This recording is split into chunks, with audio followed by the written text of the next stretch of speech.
A paz do Senhor, meus queridos e amados irmãos em Cristo Jesus. Estamos para mais uma pré-aula do sistema virtual aqui do setor do bairro Mapim. E nós temos como pastor responsável, pastor Irineu Vital, juntamente com a sua digníssima esposa, irmã Matildes. Temos como superintendente da Escola Bíblica Dominical, o evangelista Valmir, juntamente com o presbítero irmão Marco Ledesma. Eu sou o professor Claudine Santos. Estarei discorrendo com vocês aqui o assunto importante, que é a lição desta semana aqui. Estamos começando mais um trimestre, que é o quarto trimestre de 2019, que é o título da capa da revista aqui, o governo divinos em mãos humanas e a liderança do povo de Deus em 1ª e em 2ª Samuel.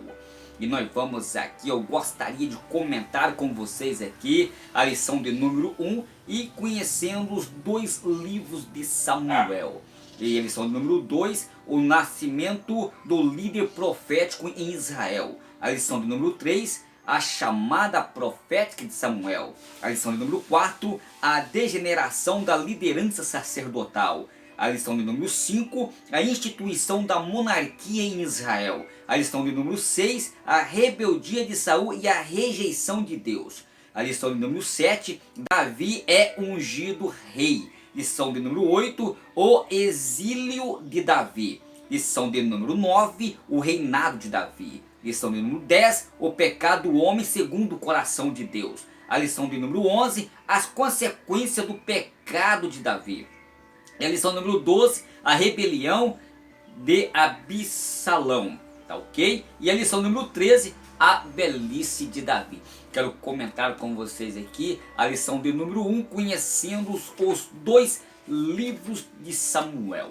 O textual nos diz assim: e disse ela, enche a tua serva de graça aos teus olhos. Assim a mulher se foi ao seu caminho e o comeu, e o seu semblante já não era triste. 1 Samuel, no capítulo 1 e do versículo 18. A verdade prática, nos livros de Samuel, aprendemos a servir, a adorar e amar a Deus de todo o coração, apesar das circunstâncias adversas. Muito bem.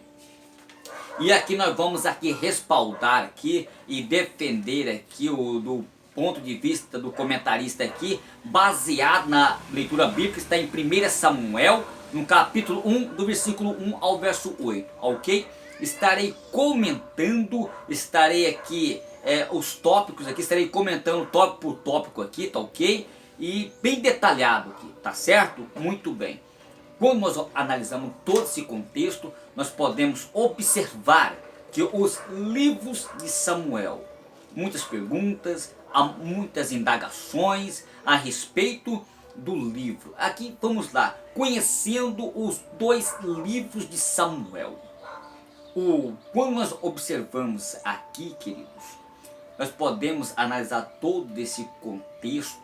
Nós vamos observar o primeiro contexto histórico de 1ª e de 2ª Samuel. Primeiro, na originalidade de Samuel.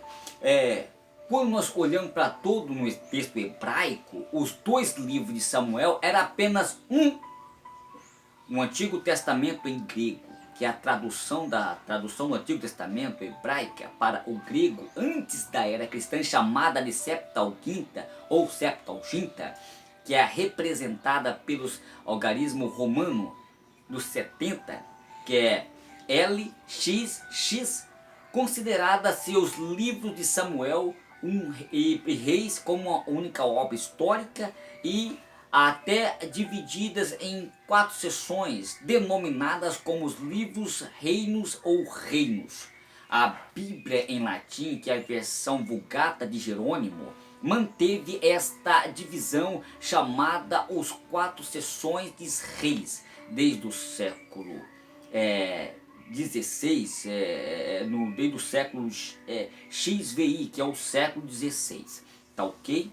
E da época dos reformadores dos protestantes. A Bíblia hebraica também divide os livros originários de Samuel em 2 partes, que recebem o nome de 1ª e também de 2ª Samuel. Assim como todas as versões do Antigo Testamento, segue-se o mesmo padrão de dividir 1 Samuel e 2 Samuel. É importante, queridos, ler sempre esses livros em conjuntos, porque há uma continuidade entre eles. Na língua original, tá certo? Uma única obra, tá ok? Foi traduzido na versão grega e aí houve essa divisão.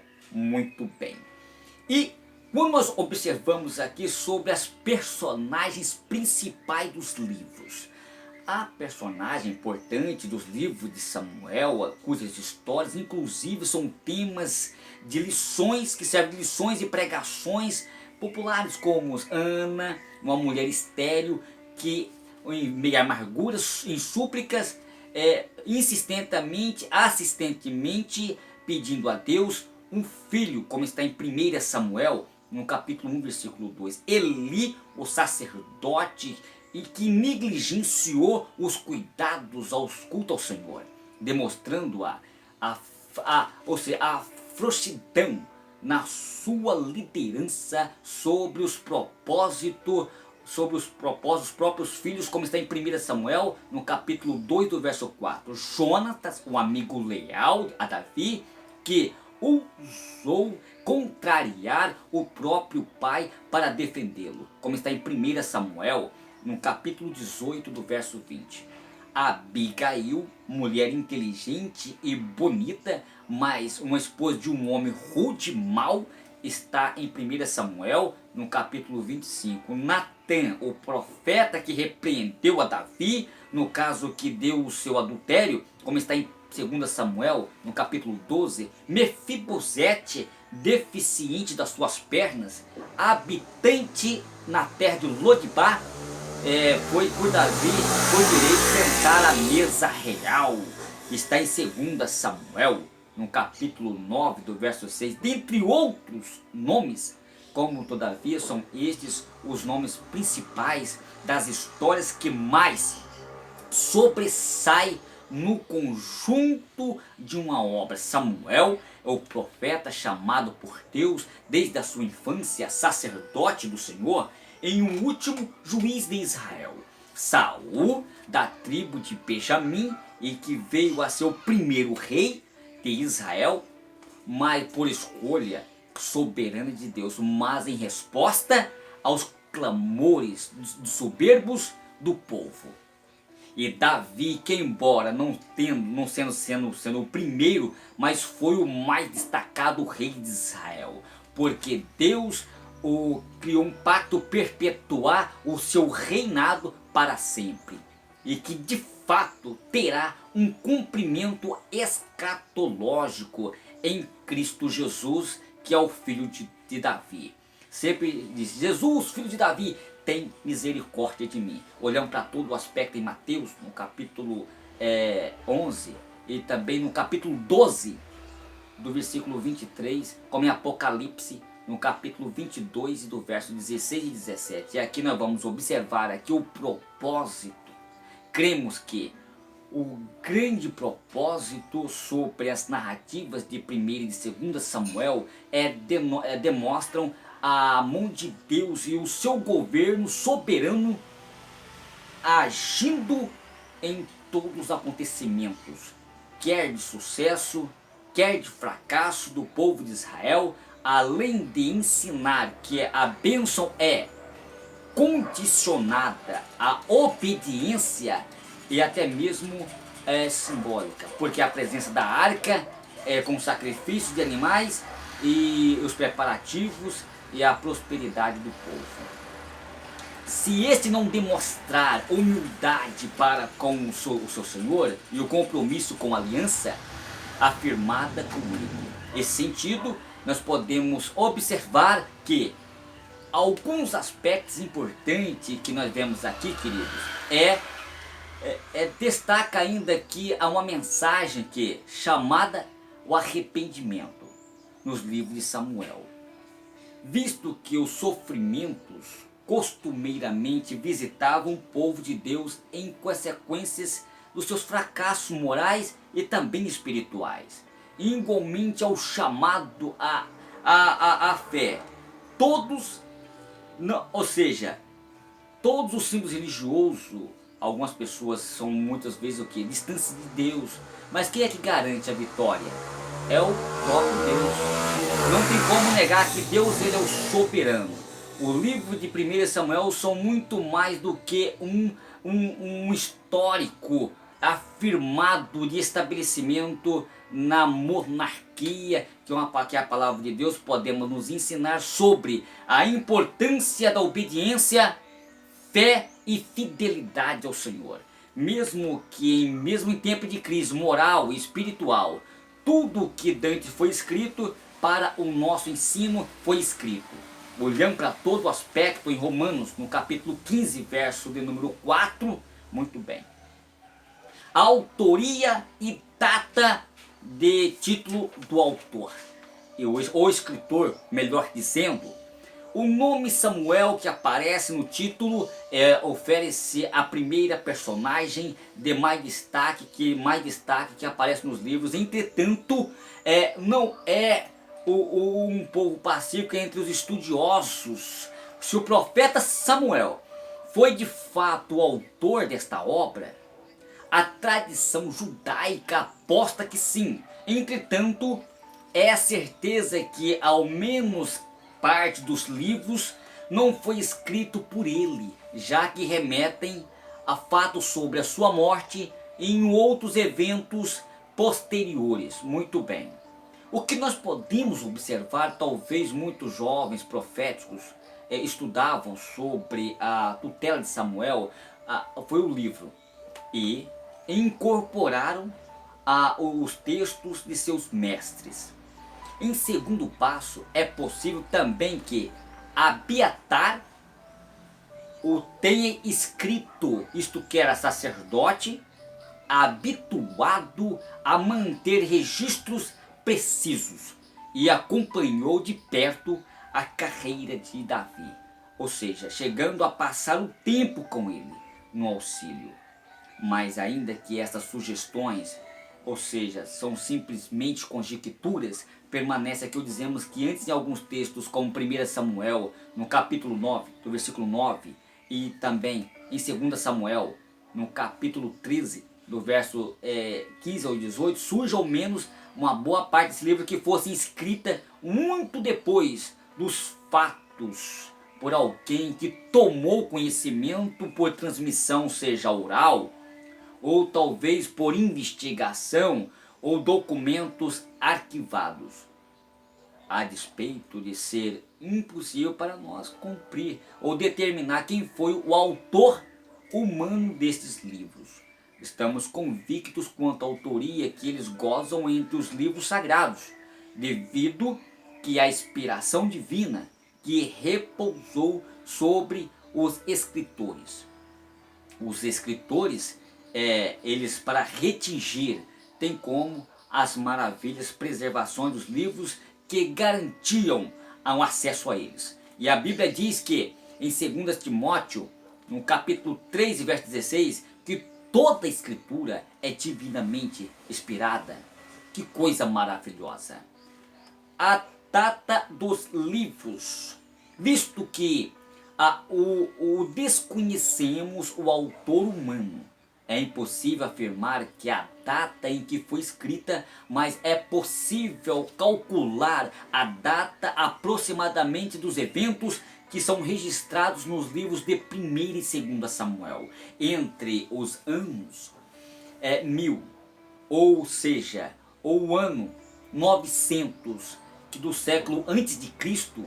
Estes são os períodos que os estudiosos humanos datar a vida de Davi e Salomão, os mais preeminentes reis de Israel, embora o reinado de Salomão, ele filho de Davi, seja de fato abordados dos livros dos reis e das crônicas. Muito bem, mas vamos observar aqui o terceiro tópico, a teologia nos livros de Samuel. Profecias cumpridas, que coisa maravilhosa. Quando nós observamos aqui sobre as profecias cumpridas, Os livros de Samuel registram muitas profecias e os seus respectivos cumprimentos, o que demonstra a presença e o governo e a fidelidade do Senhor e a sua palavra. Em Samuel, Deus é um Deus que se revela e que intervém na história, quer para abençoar, quer para julgar. E destacamos aqui essa profecia de que é um profeta de vez de sacerdote. Ele profetizou como sacerdote Eli a predição do reinado, do reino de Davi, em 1 e 2 Samuel, no capítulo 7. Entretanto, chamo a atenção aqui para as profecias do próprio Samuel, em que o texto bíblico diz de modo vibrante e declara: Samuel crescia e o Senhor estava com ele, e não deixou em nenhuma das suas palavras cair-se por terra. 1 Samuel capítulo 3 e verso 19. Isto demonstra como o ministério profético de Samuel foi não só inspirado, mas também aprovado por Deus em busca de um rei. A instituição da monarquia será melhor estudada na lição de número 5. No entanto, eu não vou muito dialogar aqui, dizendo porém que introdutoriamente que a grande tragédia do povo de Israel não foi de impedir um governo político, mas sobre o qual esse estivesse sendo centralizado nos poderes de uma monarquia. Isto já estava previsto no Pentateuco de Moisés, conforme Deuteronômio no capítulo 17, especialmente no versículo 14. O querer é igualar-se às outras nações pagãs, desconfiança quanto ao poder de Deus para que o seu povo ganhasse as guerras, e a rejeição e a liderança de Samuel, e que é despeito do ativo que caracteriza a atitude reprovável do povo de Israel ao período pedindo insistentemente por um rei. O povo queria um rei com tristeza militar, ou seria mais como confiar nele do que confiar ou submeter-se a Deus pela fé. O ambiente para viver as suas vitórias, ou seja, queriam confiar mais nas forças humanas e não no Espírito do Senhor, como olhamos para Zacarias no capítulo 4 verso 6. Fizeram da carne o seu braço, confiando no homem e não confiando em Deus, como está em Jeremias no capítulo 17 verso 15. Saul foi uma resposta de Deus para este povo, demonstrando que o rei é habilidoso na guerra para garantir a vitória, mas Deus é que garante a vitória ao seu povo. Você viu a diferença aí, queridos? Muito bem. Os alicerces da dinastia davídica. Muito bem. O passo em que Saul não deixou herdeiro do trono, porque o filho Jonathan morreu na mesma batalha. Em Davi vemos uma dinastia ser estabelecida conforme o pacto que Deus fizera com ele, devido à sua fidelidade, apesar das imperfeições. E as palavras do profeta Natã, inspirada por Deus para Davi, foram: a tua casa e o teu filho serão firmados para sempre diante de ti. O teu trono será para sempre. Olha que coisa maravilhosa. Em 2 Samuel, no capítulo 7, verso 16, embora os descendentes de Davi tenham fracassados e o domínio político tenha sido entregue aos estrangeiros, essa promessa tem o seu cumprimento espiritual e terá o seu cumprimento literal em pleno em Cristo Jesus, que é filho de Davi, que o povo da nova aliança que vai tomar conta de um reino milenial, onde Jesus vai reger com vara de ferro. Por meio da casa real, Davi, devido o tempo do seu maior filho, Jesus filho se tornou encarnado. Cristo reinou espiritualmente uma perfeição em sua vida, em sua morte, na sua ressurreição, e e envolveu de modo a qual que todos os que creem nele podem reinar com ele, por meio dele. Como está em 1 Samuel, no capítulo 7, verso 12 ao 16. E todos aqueles em Cristo Jesus, Jesus reina na nossa vida, ele reina na nossa vida espiritual hoje, mas ele vai reinar literalmente no reino milenial. Muito bem. No quarto tópico aqui, nós podemos observar aqui Samuel, o divisor de águas. Muito bem. Um momento de crise espiritual. Os relatos dos livros de Samuel são as sequências dos livros de Juízes. O próprio Samuel, como já dissemos, foi o último juiz que foram líderes sobre o povo de Israel e por fim da liderança de Josué e sucessor de Moisés. E o primeiro monarca, Saul, o novo dicionário de teologia bíblica nos traz aqui a suscita visão do quadro político, social e espiritual predominante como todo um plano de fundo dos livros de Samuel. O livro de Juízes, ele termina com uma confusão em Israel, embora os israelitas tivessem a terra prometida por Deus e os patriarcas, como a proteção da terra, eles são ameaçadas pelos filisteus, que são os últimos de séries de livros estrangeiros montados como uma forma de juízos contra a incredulidade de Israel.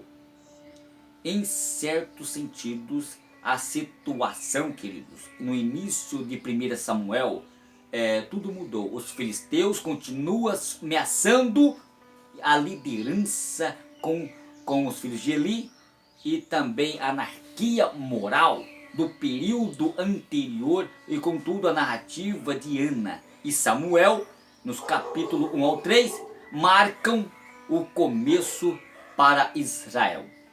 A angústia, os períodos de orações, de súplicas de Ana, como em 1 Samuel, tem como respostas que obteve do Senhor e o seu firme decisão de consagrar o seu filho ao serviço religioso, são, portanto, reveladores como o papel da família, especialmente de uma mãe temente a Deus na boa direção, não só ter um filho, mas na influência do destino de uma nação. E as orações cristãs são prazerosas de dedicar o que? Quanto as mães podem trazer e dedicar os seus filhos na casa de Deus, como exemplo da irmã Ana, porque os filhos são como flechas para que a nossa sociedade se torne uma sociedade espetacular, para que a nossa nação não venha a se tornar uma nação totalmente controversa, mas estruturada, fortalecida através dos nossos filhos, tá ok? A liderança de Samuel será melhor aqui estudada nas lições seguintes. E para não ser muitos aqui redundantes aqui, a menos para anteciparmos aqui que Samuel significa Deus ouve, já que ele fora de fato resposta da oração para Ana. A resposta da estéril ao Cana. O mundo está no 1 Samuel, no capítulo 1, do versículo 21 ao 27, e apresentava uma esperança de avivamento espiritual para um povo que, desde os leigos ao clero, estava entregue ao regramento moral e espiritual. Antes que a lâmpada de Deus se apagasse, olhando para 1 Samuel, no capítulo 3, do verso em diante, é uma possível ilusão, não somente ao tabernáculo, perto do que Samuel dormia, mas uma referência ao total afastamento do Senhor e mediante ao povo que estava rebelde. Antes do último lampejo da ira divina sobre o povo, Deus revelou ao menino Samuel. Quero aqui concluir dizendo que o Filho Divino o governo divino em mãos humanas é um tema importante para estas semanas, que tornará importante para todos nós aqui, tá ok? Sem dúvida teremos aqui uma parte importante do reconhecimento. Queridos, findo aqui a minha pequena participação, Olha, tem aqui um livro do dicionário de amigo meu, do pastor Daniel Fontinelli. Palavras hebraicas, algumas palavras gregas, no português também, são um compêndio importante. Esse livro aqui, eu já fiz pedido 2 vezes e não chegou, mas graças a Deus que na terceira deu certo. Inclusive o meu amigo, o pastor Daniel Fontinelli, até perdeu um livro vindo para mim, porque caiu em outro estado, mas adquire, tá ok? Estar aqui, inclusive tem até uma foto dele aqui, vou até mostrar para vocês aqui, ó. Tá aqui, ó, a foto do nosso amigo pastor Daniel Fontinelli, tá certo? Deus abençoe a todos vocês. Estamos aí, queridos. Inclusive tem várias outras obras, tá? Vou mostrar para vocês aqui e depois vocês podem dar uma pausa no vídeo e ver certinho. Muito bem, queridos.